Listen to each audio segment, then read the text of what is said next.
Hi, everyone. Thank you for listening. As always, a reminder that this podcast does not constitute real estate advice, legal advice, broker advice, or advice of any other nature. This is an informative podcast. And if you need advice, please reach out to the correct professional who can help you. Thanks for listening.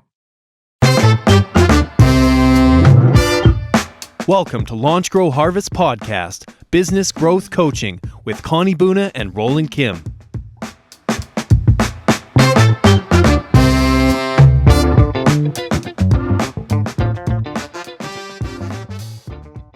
Hi, everybody. I'm Connie Boona. And I'm Roland Kim. Welcome. Welcome to the Launch, Grow, Harvest podcast. Friends, today we're going to talk about how does personal planning and business planning go hand in hand?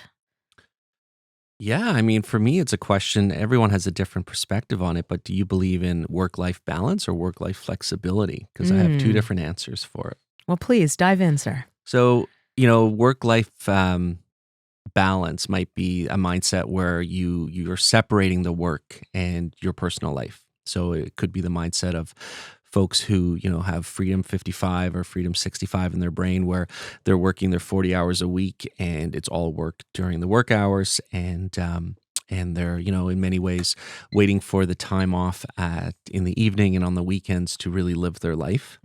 And they have perhaps a mindset that they got to put in a certain number more years before they've accumulated the resources they need to retire or hit retirement pension age, and they're waiting for that retirement stage of their life.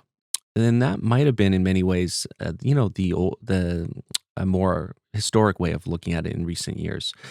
I myself believe in the flexibility of it, and so I think more and more now that I'll probably be working most of my life, not necessarily at the end because I need to, but because I want flexibility and I want to be enjoying my personal life sooner than waiting until I've accumulated all the wealth and the resources that I need to retire.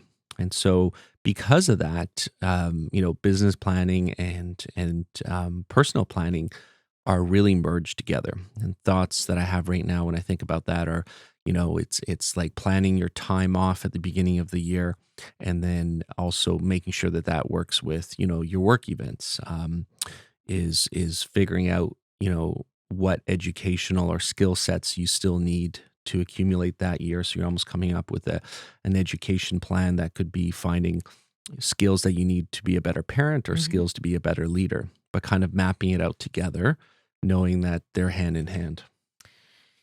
I love what you're saying there about the concept of planning so that you're enjoying your life today and planning so that you're making responsible choices today that do not compromise your life in the future. One of the ways in which I'm reflecting on personal planning and business planning is, for me, I've been a business planner for a long time, many, many, many years. And it's only been in the last probably, I don't know, maybe 4 or 5 years that I've really gotten serious about personal planning. Personal planning as it relates to my own well-being, my wellness goals, let's call that. Personal planning as it relates to my family goals. Setting intentions at the beginning of the year for example, committed time and uninterrupted, and hard to say uninterrupted because I, like most people, don't really have holidays where I'm completely disconnected. Yes. And that's okay. I'm actually totally okay with that. That's a choice that I make because I choose to be a business owner, and often as a business owner, you're engaged. But setting up structured time to do personal planning has made me a better business planner. And what I mean by that is simple things like, for example, having a commitment to have a weekly review of my calendar. Yes. Has made me a better parent, has made me a more engaged parent, has made me a better spouse and partner in my family, because previously I ran my calendar only to run my business activities, and I was fitting my family around that. And what I realized, and this happened in a period of time for me where I think I experienced it, in my experience, like fairly acute burnout. We've all been there, perhaps. And it was a moment in time where I was like, I can't, and I was doing it with many areas of my life, not the least of which was like, for example, prioritizing and the evening 5 to 7 window with my family. That's become a core time block for me now. It's like a default time block where between 5 and 7 p.m., I am committed to being engaged with my family, and I do my very best to not accept work appointments in those windows as much as I can, Mm-hmm. and be with my children who are young in that small window of time, because I definitely am a person that's up and at the office for most of the day or on appointments. And so that shift, that was a big shift for me, that I started time blocking personal commitments. Other commitments that I started time blocking, for example, were my commitments to going to the gym, my personal time and my wellness time. That was also something that I was trying to stuff in around other appointments. And what I realized after the umpteenth year of having a annual review and feeling like it's the one thing that continues to slip off of my top priorities, my physical well-being, and in the last year, we're at the end of the first quarter, and I've had probably the best start to the year as it relates to those time block commitments of my personal commitments than I've ever had before. So I do feel like I'm on a good trajectory. How are you balancing things? Yeah, I mean, you brought it up where I think staying engaged, that resonates with me. So I think that a lot of leaders or folks need to make a decision on, are they the type of person that needs their off time completely quiet from work, or do they stay engaged and do a little bit of work on their personal time? What I mean by that is that you just recently came back from vacation with the family, and you were taking certain phone calls and certain meetings along that the 10 days the week that you were away, even to the point where we had a business conversation that we had to have while you were in like going through customs, right? And so there's certainly a lot of folks out there that would be like, no, I'm going to Hawaii for 10 days. I'm going to put up a block in my email that says I will be back in 10 days and I will not look at this until then. And I won't take a phone call until then.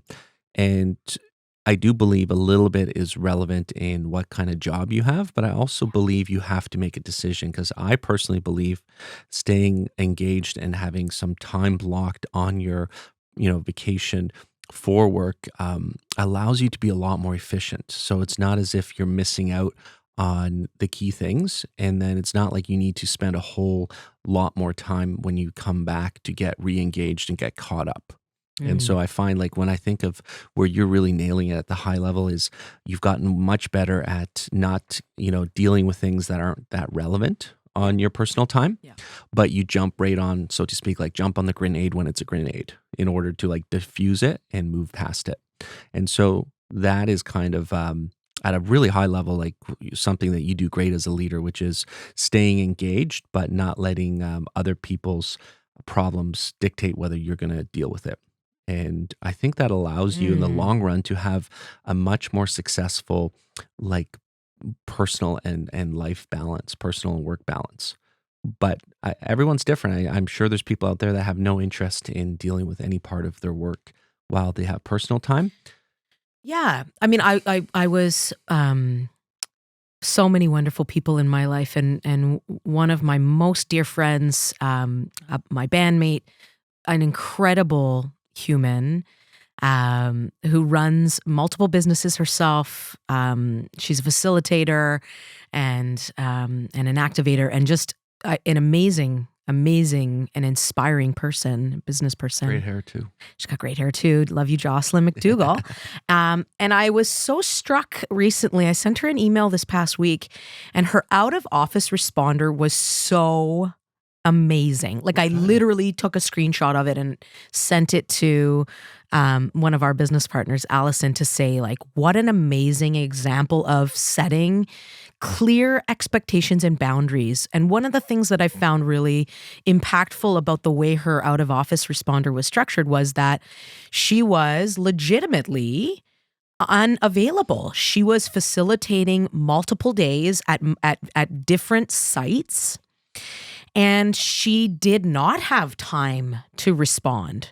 And so what she was communicating through this responder is, your email matters to me. And here's the reason. If you don't hear back from me right away, here's why. And I loved it. I thought it was so, for me, it was just such an eye-opening way in which we can help people understand that their messages are important to us. Like, for example, she had within the body of that message, the statement essentially was, I'm very, very tied up this week. If it's not an actual emergency, you'll get a response from me next week.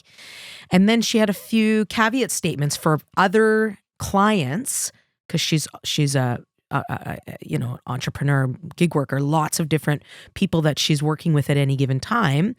And she had statements within the out of office to say, XYZ company, this doesn't apply to you. See you on this day. Like, I know that we still are committed to that meeting, in case one of the folks from that organization saw the out of office responder and interpreted that as potentially their existing meeting wasn't happening. I just loved it. And for me, it was just about the clarity. It was just such an honest and clear example. It also helped me. What I felt when I read her response was, what a in control business person you are. Yeah, I mean, that's a great example. It's my word of caution, though, is for the folks that do that, especially on the voicemail, is make sure you change it when you're back. It's funny how many realtors I call and their voicemail says they're away from these days, and it's like from 4 weeks ago. Yeah, for sure. Yeah, I mean, the relevance and the structure around when you choose to do that or don't choose to do that, I think, is key. But taking it a step back to the planning, personal planning to business planning piece, one other really important takeaway for me around being intentional with my personal planning has allowed me to be actually way more efficient. Yes. With my business planning. What we know about any given task is it will take up the time that you allow it. So if you're giving yourself the day to complete tasks that realistically, if you were focused and intentioned, should take 2 hours, you're taking time away from yourself, your family, your other engagements, your other relationships. And so that I feel like that's something to really sit with and think about. Yeah, I mean, I have on my Facebook page in front of me, I posted a couple days ago a statement, and it says, life hack, use the weekend to build the life you want instead of trying to escape it from the life you have. And so, it really speaks to what I think we do, which is we're not working that much more on our personal time, but we have some controlled moments on the weekend where we are planning out the week. We're reviewing what's happened. We're getting back into mental touch with the things that are outstanding. Mm-hmm. And so we don't start, the next day with a blank page, having no idea where we're going to dig in. Yes. Another, kind of hack that I do personally, and I'd love to ask you what some of your tips is, there's in any given day and week, things come up that you need to deal with, but you don't want to deal with. Mm-hmm. And so what I do is I put into my notebook, I'll write it down for a task, maybe 2 or 3 days down the road. And then I make sure that we do it at that time, but it kind of gives me a little bit of reprieve where I don't have to deal with it today. Because I don't want to and I'm not ready to, but I'm not avoiding it and letting a week or 2 weeks slip by, and then it becomes a bigger problem. And so it's giving you a little bit of mental space Yes. to push some, and it could be personal items or it could be work challenges, Yes. and making sure that you're not dismissing it, that you're just delaying it, but with a focused time that you're going to work on it. It kind of resonates with what you're saying about giving a task will fill the time that you give it. Yes. And so, a task that you may not want to do today, you have to structure it into your week, into your calendar. Otherwise, it just sucks up way too much thinking time. And so that really a few things have come up Okay. for me as you're saying that. So tell me about a strategy. Like, I know that there are often tasks sometimes where you're just like, okay, I almost don't even know how to get started. Like, how can you help, or what advice do you have for folks where you have something that keeps getting kicked down the road? I need to get organized with my accounting. I need to get a bookkeeper. Like, how do you push over that first domino? What would you say is your recipe for that? So, I have a trailing task list on for each one of my businesses and personally on my computer, and I'm breaking it down to things that I have to get done this week or this month or in the future. So I kick things into the future that I'm not ready to deal with, that aren't, fires that need to be dealt with. And it allows me to look at that list every Sunday before the week starts and figure out what are the big rocks that I'm going to push forward this week. And then I use my notebook for writing down, the list gets smaller and smaller as I get better at it, daily tasks that I'm going to get done tomorrow, but then really focus on getting those done. Because otherwise, what I think most people do is they might be pretty good at having a task list, Yes. but they don't accomplish much. So it becomes like a grocery list that never goes shopping. And then you also, lose commitment to the tasks that you write down, Yes. and you don't feel like you're accomplishing anything. I also really believe in deflect, delay, and do. And what I mean by that is something comes up. I'm gotten much better now at asking myself, like, do I need to do this myself, or do I need to do parts of it, and who can I involve to move it forward? And the discovery in that is there's people that can do things that I don't like doing much easier, much quicker. Yes. And that's relevant in, there's people in your world, if you're a leader, that, people that work for you that can take on a task, and you might give them an overview and inspect what you're expecting along the way, but they're actually able to do the work, and they don't have the hesitation and the perhaps the negative feelings on that task that you do, and it's just something they get done, and you've accomplished something by essentially deflecting it to them and managing it. And that also helps me when I think about years ago I used to do my own receipt tallies. And now I look at that and I think of the money I'm going to spend, and it's my accounting fees seem to go up every year, but I make sure that in that time I'm going to go invest it in something else that's worth more to me than the money I'm going to pay. And I'm doing it consciously, so I'm deflecting it to someone that I'm paying money to get it done, and it makes me feel better because I know it's going to get done, and it's not, I'm not tricking myself into saying that I'm going to accomplish it myself, but I never put the attention to it. Totally. Oh my gosh, so powerful. So many business owners and new folks in business, early days in business, sitting down to do their own taxes, for example. Like, your time is better spent lead generating. Yeah. Focusing on your business, building your business. Go and take your taxes to H&R Block. But that you nailed it. But people, the biggest advice I would say, if why are you successful at the highest level? Because when you are working, like you're not working from home with the TV on in the background saying that you're working. You're putting in full days, busy days. And so, that statement that you made where there's tasks that, aren't worth your time, as long as you're applying yourself somewhere. And it might be just going to the gym, and that's important. But I find, if I think of all in the real estate business that we're in, the folks listening to this that might not know it, it's like 98% of realtors don't survive 5 years. Like every 5 years, the entire crop of realtors turns over mathematically. And yet the top 20% pretty much remain.